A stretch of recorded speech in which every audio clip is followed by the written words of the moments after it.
Halo teman-teman, perkenalkan kami dari kelompok 10 yang akan mengangkat topik tentang kebudayaan dan multikulturalisme yang bertema Homo Ludens atau manusia sebagai manusia bermain. Secara sederhananya manusia yang berekspresi, yang melahirkan kebudayaan. Selanjutnya kebudayaan menjadi penuntun perilaku, yang artinya kebudayaan diciptakan manusia untuk mengatur cara hidup mereka secara individu, dalam kelompok, komunitas, maupun bangsa dan negara. Keragaman atau kemajemukan kebudayaan adalah konsekuensi logis aktivitas manusia. Maka dari itu, keanekaragaman kebudayaan di satu sisi adalah berkat, tetapi juga bisa menjadi masalah atau musibah karena ekspresi-ekspresi kebudayaan bisa saja saling bertentangan dan menimbulkan konflik. Menghindari dan meminimalisir masalah yang timbul akibat keragaman budaya, maka muncullah pilihan-pilihan pengelolaan keragaman budaya. Salah satunya adalah multikulturalisme. Multikulturalisme menghargai perbedaan budaya yang lahir dari kelompok pendukung budaya itu. Bentuk penghargaan adalah toleransi antara mereka untuk menjadikan masyarakat dunia yang harmonis. Kita ambil dan kita cantumkan di topik ini dari artikel Parex tahun 2008. Dalam konteks Indonesia, keanekaragaman itu menjadi berkat sekaligus bencana. Jadi kesan dalam topik ini, kita tidak boleh memiliki sifat etnosentrisme. Kita harus memandang semua etnis dan budaya sama, tidak ada yang lebih tinggi maupun lebih rendah. Itulah perlunya kesadaran saling menghargai. Indonesia itu adalah negara yang multikultural. Toleransi adalah faktor penting di negara Indonesia karena jika tidak ada toleransi, maka akan banyak perpecahan yang terjadi. Jadi mari kita utamakan toleransi di kehidupan kita, dan juga kita harus ingat bahwa modernisasi dan globalisasi telah membawa dampak negatif terhadap budaya kita yang semakin tergeser dengan kebudayaan-kebudayaan luar. Jadi mari kita juga lestarikan budaya kita agar tidak hilang.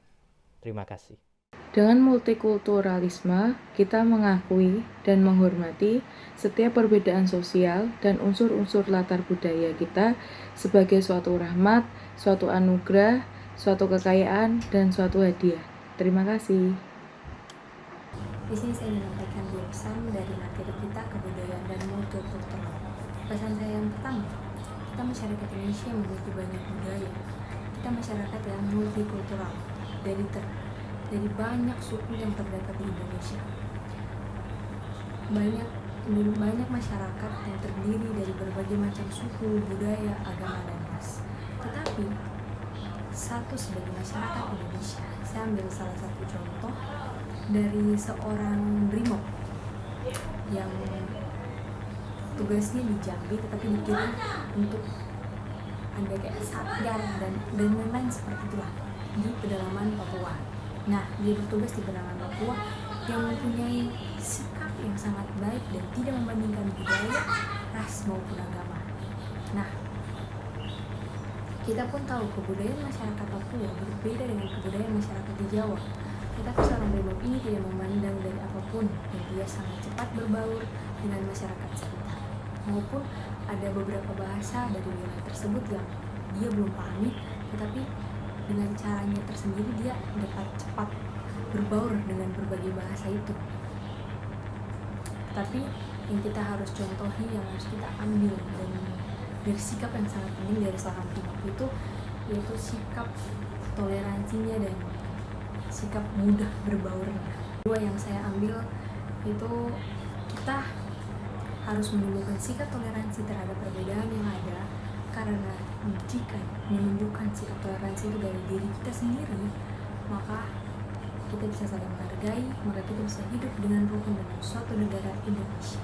Terima kasih. Satu, yaitu setiap siswa mempunyai kesempatan untuk mengembangkan prestasi mereka. 2. Siswa belajar bagaimana belajar dan berpikir secara kritis. 3. Mendorong siswa untuk mengambil peran aktif dalam pendidikan dengan menghadirkan pengalaman-pengalaman mereka dalam konteks belajar. 4. Mengakomodasikan semua gaya belajar siswa. 5. Mengapresiasi kontribusi dari kelompok-kelompok yang berbeda. 6.